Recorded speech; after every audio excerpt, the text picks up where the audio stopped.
I mean, this is a little bit typical, I think, of what people are going to be facing today. It is pretty wet and pretty cold at the moment. It's pretty wet, pretty cold. But it's not going to dampen our spirits, is it? Well, actually, if you think about it, on the Queen's coronation, June 2nd, 1953, that was a complete washout as well. The Diamond Jubilee and the pageants that took place 10 years ago, complete washout. So in a way, this is keeping with yet another glorious royal British tradition, so we shouldn't be that negative about it. There's lots to talk about what happened last night, but I've got to start with Paddington Bear and Her Majesty, because, I mean, I don't know when that was recorded, but wasn't that just lovely? I have to say, that was absolutely the cherry on the cake. I mean, viewers will remember the openings for the Olympic Games in 2012, when the Queen was paired with the other great British icon, James Bond.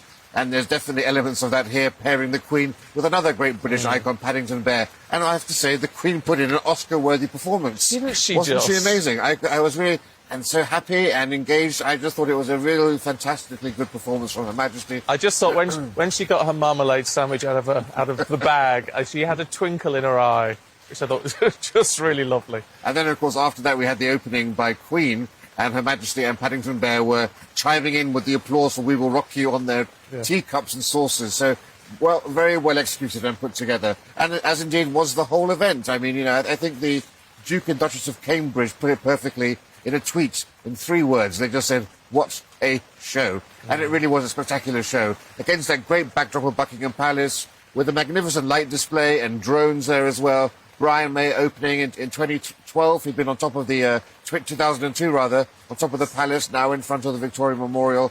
Really good on all fronts. And of course, opened by Queen the band, closed by another Queen, the Queen of Motown, Diana Ross. Yes. So a very regal occasion.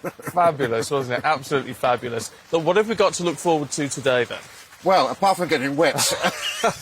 It's worth it. The big Jubilee lunches today, so there are going to be 100,000 street parties and private gatherings taking place across the nation, because the Queen's also very keen to ensure that this is not just a chance to celebrate her, but to celebrate our nation, celebrate your communities. After 2 years of COVID, people need to have a break, get out to meet those neighbours that they've been living next door to, haven't actually got to see. And then we've got to have the great Jubilee pageant taking place at 2:30, going down Whitehall and then down the Mall to Buckingham Palace. Huge show, thousands of participants in that show. There'll be marching bands and parades. There'll be a celebration of the Queen's life, every decade of the Queen's life, and we'll see buses dedicated to each decade. So we're going to have Sir Cliff Richard from the 50s, and Dame Shirley Bassey will be there as well. Some amazing characters from the history of Britain over the last 70 years, all culminating in Ed Sheeran leading a National Treasure choir at Buckingham Palace to sing God Save the Queen. I mean, it will be quite an event, you have to say. And whatever's happening with the weather today, the last 4 days have been spectacular.